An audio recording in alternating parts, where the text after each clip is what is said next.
Pole olemas kuritegu, mille tegija ei jätaks ühtegi jälge. Need jäljed tuleb lihtsalt leida, neid töödelda ja analüüsida.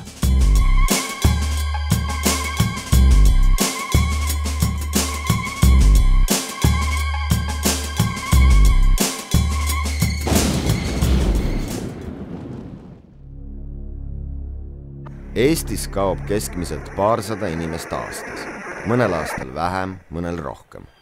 Mõni on läinud kohtama, mõni on läinud apteegist rohtu ostma, mõni prügiämbrit välja viima. Ligi 70% kadunutest leitakse elavaina ja mõni protsent jääb igaveseks kadunuks. Öeldakse, lootus sureb viimasena. Otsida tuleb seni, kuni on veel väikseimgi lootus kaduma jäänud inimest leida. Kas siis elavana või mitte.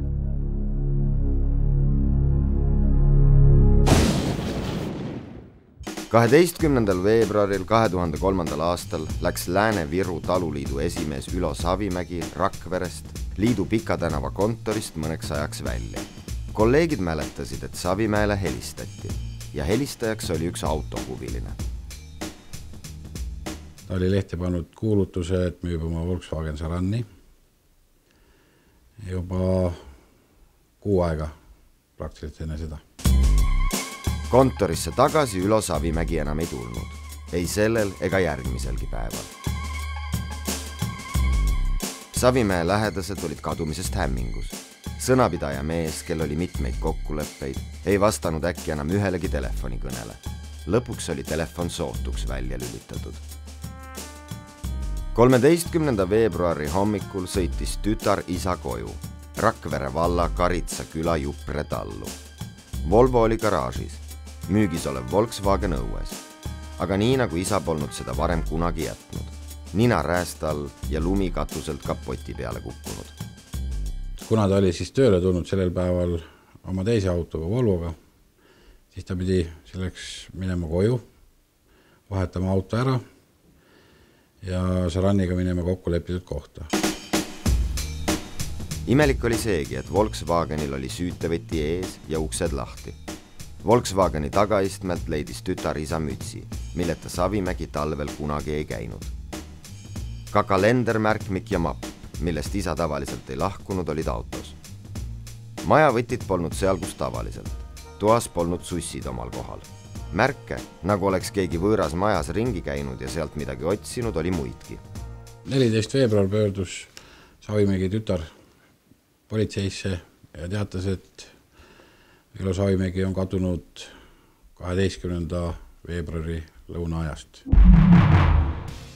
Rakvere politseis moodustati uurimisgrupp, kuhu kuulusid lisaks Ants Vahhopskile ka Valdo Arula ja Rutt Voore. Läbi otsiti Savimäe Jupre talu garaaž ja autod. Politseinikud olid veendunud, et Savimäelt võeti vabadus. Kuna ligi 100-kilone mees polnud oma iseloomu targpüks ega allaandja, ei saanud see juhtuda ilma füüsilise sunnita. Kuid mis oli selle motiiv? Ja kus Savimägi on? Kas ta on elus?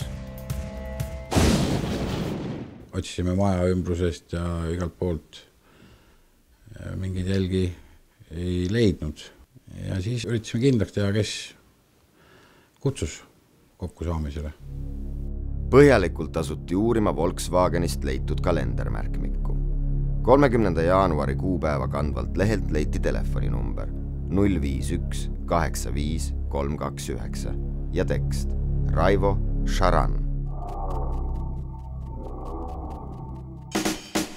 Politseinikud alustasid Savimäe töökaaslaste ja lähedaste ülekuulamist. Üritati selgeks teha, mis iseloom ja harjumused kadunul olid ning kes võiks kuriteoga seotud olla. Nädal pärast Savimäe kadumist võttis politsei kahtlustatuna vahi alla tema kunagise naistuttava Estri. 8 päeva hiljem lasti Ester koju. Ent arestikambrisse toodi Estri hea tuttav, 46-aastane Viru-Nigula valla Samma küla Sae talu peremees Raivo Aas. Aas olevat Estri väitel tundnud viimasel ajal liigset huvi Ülo Savimäe elu ja tegemiste vastu. Mis aga põhiline? Aasa mobiiltelefoni number oli 051 85 329. Sama telefoninumber, mis oli kirjas ka Lääne-Viru taluliidu esimehe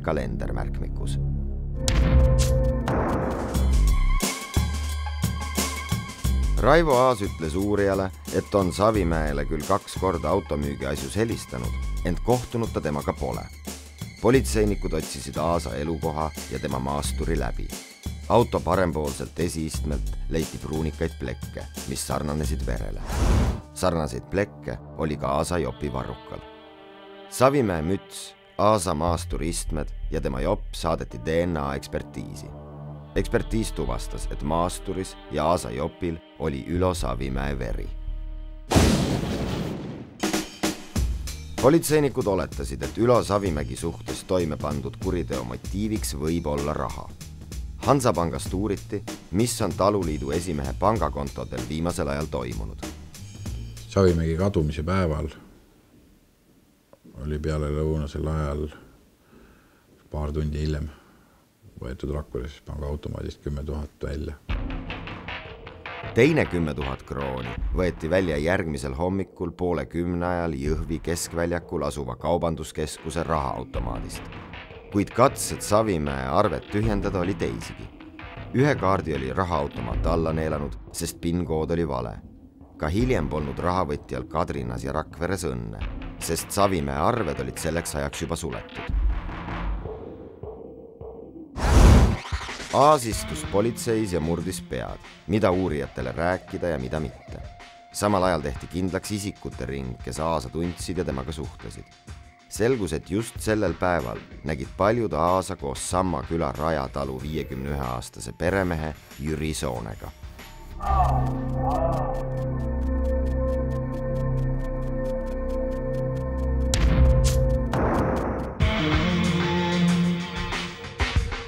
Aas ja Soon olid Savimäe kadumise päeval Raja talu lähistel maasturiga lumme kinni jäänud.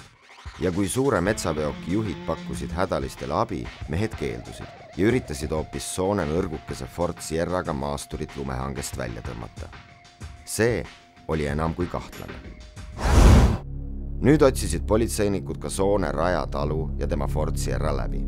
Auto tagaistmelt leiti verele sarnaseid plekke. DNA ekspertiis kinnitas, et ka selles autos oli selle mehe verd, kelle müts leiti Volkswagenist. Seega Ülo Savimäe verd. Ent kus ikkagi oli mütsi omanik Savimägi ise? Miks võeti pangakontolt välja ainult 20 000 krooni, kui päevalimiit lubanuks võtta välja 50 000 krooni? Ehk siis kokku 100 000 krooni. Ja mida otsiti ning võib-olla ka leiti Savimäe majast? Politseiuurijad tegid uue käigu Savimäe Jupre tallu, kuid sealt ei leitud ei Soone, Aasa ega ka mõnda aega arestimajas istunud Estri sõrmejälgi. Tema on see isik, kes võis teada, kus seal mingid ruumid Savimägil olid. Ta oli seal käinud, olnud, teadis tema harjumusi, kuhu ta midagi panna võis. Aasa Toyota Land Cruiser saadeti ekspertiisi, et teha kindlaks, kas maasturi esipõrkeraud ja niinimetatud kängururauad võisid viga saada siis, kui seda lumehangest Ford Sierraga välja tiriti. Kohtuekspertiisi ja kriminalistikakeskuse ekspert Hillar Valk tegi trassoloogia ekspertiisi käigus kindlaks, et kuigi maasturit oli pärast vigastusi remonditud, on see saanud tugevasti kannatada. Vigastused on iseloomulikud ettepoole suunatud jõuimpulsi toimele, mille tekitamise võimalust seisva sõiduki hooga tõmbamisel sõiduauto poolt ei saa välistada. Huvitav, miks ei tahtnud Soon ja Aas metsaveoki abi ning üritasid Aasa maasturit lumehangest Soone Ford Sierraga välja tirida? Oli neil midagi kahtlast autos? Aga mis see oli? Äkki Savimägi? Politseinikud otsisid kohta, kuhu Savimägi võidi peita. Karm tõde oli paraku see, et tõenäosus kadunute elusana leida oli väga väike. Seega otsiti eelkõige kohta, kuhu kurjategijad võisid oma ohvri laiba peita. Põhjaliku uurimise alla võeti lähedal asuv jõgi.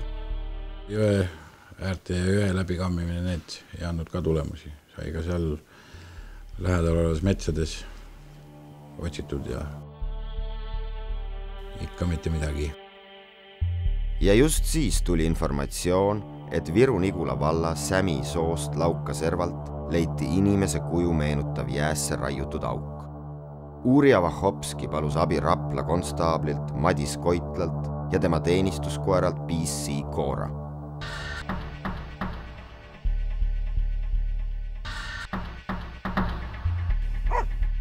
põhikoolituse sai ta Soomes, mis kestis 2 aastat kaugõppe vormis ja siis pärast pooleaastast pausi sai ta veel laibakoera koolituse, mis kestis aasta. Ta on igati selle kooliraha kinni maksnud, et on väga head töötulemused olnud. 1,5–2 aasta jooksul saime 5-6 laipa järjest niimoodi.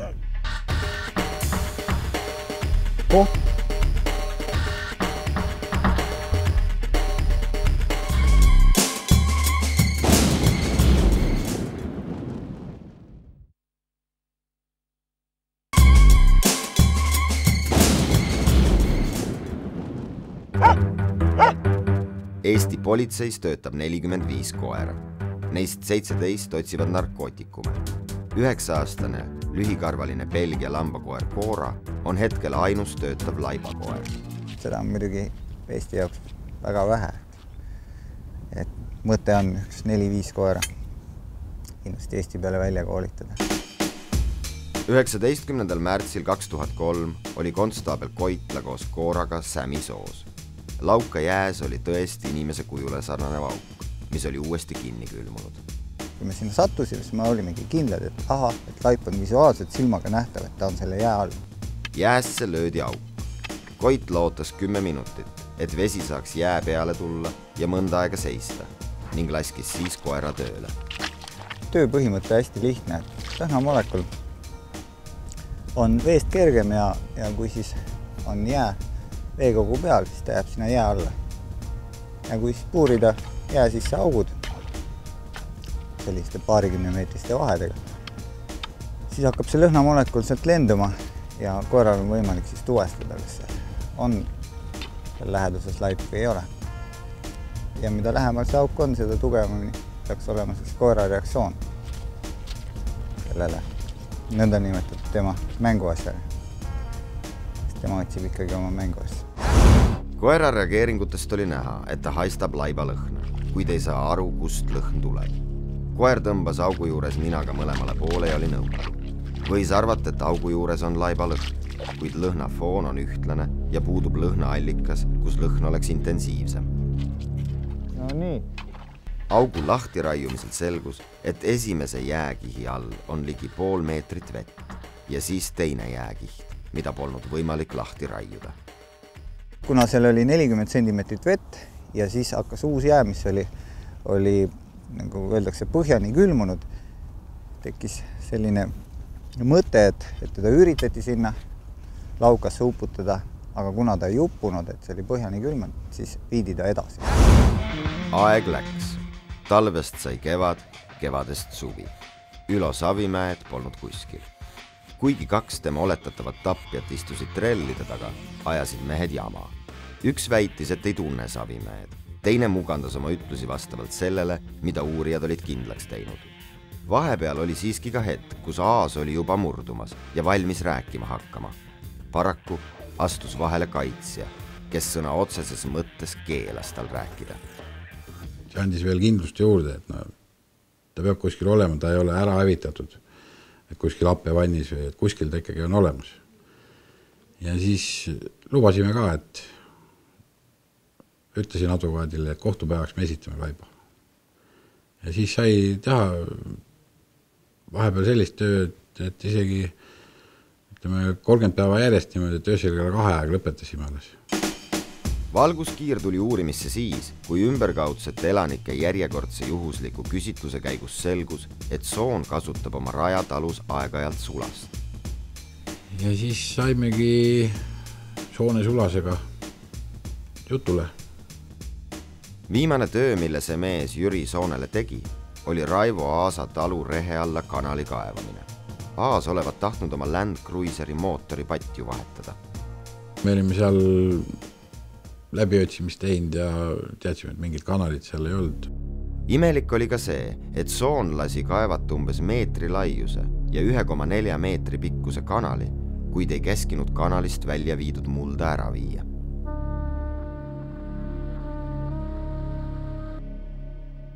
17. juulil 2003 näitas Raja talu sulane politseijuurijatele, kuhu ta täpselt kanali kaevas.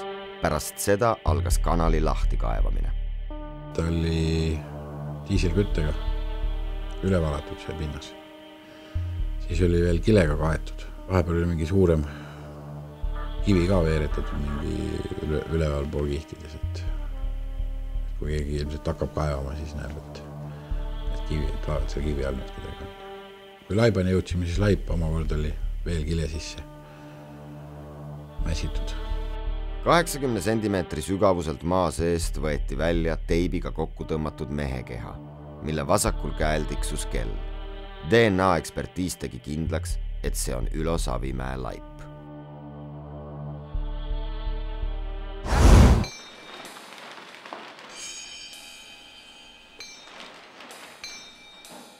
При наружном исследовании было обнаружено повреждение в виде раны на правой ушной раковине. Других повреждений, как при наружном, так и при внутреннем исследовании, не было обнаружено. Puudusid ka mürgistusele iseloomulikud morfoloogilised muutused, mis oleksid võinud surma põhjustada. Küll leiti lisauuringutel laiba verest 27% karboksühemoglobiini. Это стойкое соединение СО с кровью. 27% karboksühemoglobiini sisaldus veres ei pruugi elavate isikute puhul olla surmav. Ahelsuitsetajatel näiteks võib see ulatuda 14 kuni 18%. Kohtuarst Jeržanovi arvates võis karboksühemoglobiin tekkida laiba roiskumisest, kuid ka kannatanu surmaeelsest viibimisest vingugaasi sisaldavas keskkonnas. Так что этот вопрос для меня пока он как бы не совсем ясен. Inimene oli surnud, ent 5 kuud mulla all oli teinud oma töö. Surma põhjus jäi välja selgitamata. Причин может быть масса. Начиная от закрытия рта и носа мягким предметом, помещение головы или что, в воду, может асфиксия быть. Вот наличие карбоксигемоглобина вроде бы небольшое количество, 27, но опять же это от состояния здоровья человека зависит тоже. Значит, тоже могло повлиять. И, не будем гадать, потому что установить, в общем-то, не представилось возможным.